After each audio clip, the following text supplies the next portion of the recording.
যেন কোনো হামলা না চালানো হয়। তেহরানকে সংযত হওয়ার নির্দেশ মার্কিন প্রেসিডেন্টের। ইতিমধ্যেই এই নির্দেশ দেওয়া হয়েছে মার্কিন প্রেসিডেন্টের তরফে। তেহরানকে সংযত হওয়ার নির্দেশ মার্কিন প্রেসিডেন্টের। ইরানে কোনো হামলা চালাবেন না, মার্কিন প্রেসিডেন্টকে সংযত হওয়ার নির্দেশ।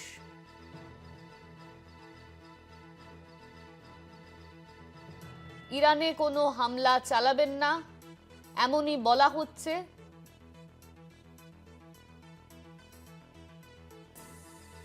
ইতিমধ্যেই এই বার্তা দেওয়া হয়েছে।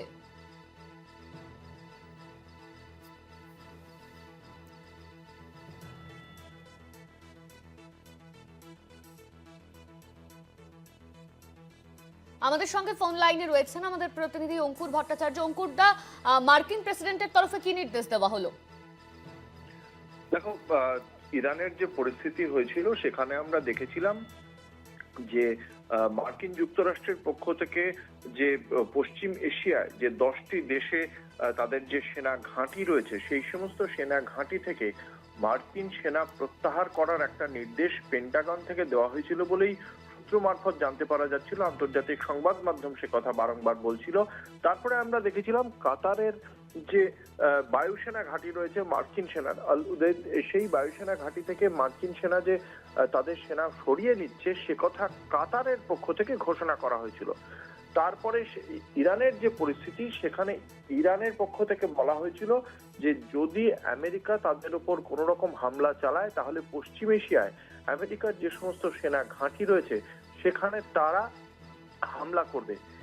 এবং অন্যদিকে আমেরিকার পক্ষ থেকে বারংবার বলা হচ্ছিল যে ইরানে যে বিক্ষোভ চলছে গত 28শে ডিসেম্বর থেকে, প্রথমে যা ছিল মূল্যবৃদ্ধি এবং মুদ্রাস্ফীতির ওপর, পরবর্তীকালে তা ইসলামিক শাসন পরিবর্তনের ডাক দেওয়া হয়। যে পরিবর্তনের ডাককে যে আন্দোলনকারীদের সমর্থন করেন মার্কিন প্রেসিডেন্ট ডোনাল্ড ট্রাম্প, তিনি একথাও বলেন তারা যেন প্রতিবাদ চালিয়ে যান, সমর্থন আসছে, সহযোগিতা আসছে, সাহায্য আসছে।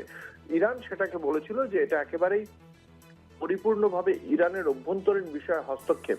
তারপরেই আমরা দেখলাম যে ট্রাম্প তিনি নাকি ইরানকে জানিয়েছেন যে ট্রাম্পের তেহরান বা ইরান আক্রমণ করার কোনো রকম ইচ্ছা তার নেই।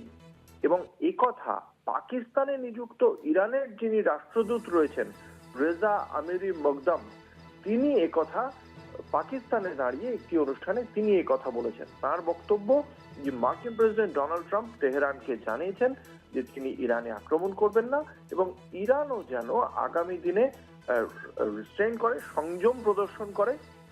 এবং সেখানে তিনি বলেছেন যে ইরান ইতিমধ্যেই তাদের দেশে ইন্টারনেটের বিধিনিষেধ আরোপ করেছে। মার্কিন প্রেসিডেন্ট ডোনাল্ড ট্রাম্প তিনি বারবার সমর্থনের হুমকি দিয়েছিলেন, কিন্তু এই মুহূর্তে মার্কিন প্রেসিডেন্টের বক্তব্য যে যেহেতু ইরানে বিক্ষোভকারীদের হত্যা বন্ধ করা হয়েছে এমনটা ট্রাম্প মনে করছেন এবং সেই কারণেই তিনি এই পুরো বিষয়টি থেকে তিনিও যে আক্রমণ করার যে জল্পনা চলছিল কূটনৈতিক মহলে, সেই জল্পনার সম্পর্কে তিনি জানিয়েছেন। এই কথা পাকিস্তানে নিযুক্ত ইরানের রাষ্ট্রদূতের দাবি এবং আল জাজিরার সংবাদ মাধ্যমের পক্ষ থেকেও তাদের রিপোর্টে দাবি করা হয়েছে ট্রাম্প নাকি ইরানকে জানিয়েছেন যে যেহেতু ইরানে বিক্ষোভকারীদের হত্যা বন্ধ করা হয়েছে সেই কারণেই তিনি আপাতত ইরানে হামলা করছেন না এবং ইরানকেও বলেছেন তারা যেন আক্রমণের পথ থেকে সরে আসেন। ইরানের রাষ্ট্রদূত একই সঙ্গে একথা জানিয়েছেন যে বিক্ষোভকারীদের সঙ্গে ইরান প্রশাসনও আলোচনায় অংশগ্রহণ করেছে। অনন্যা, ধন্যবাদ তোমায়। আমাদের সঙ্গে ফোন লাইনে ছিলেন আমাদের প্রতিনিধি অঙ্কুর ভট্টাচার্য।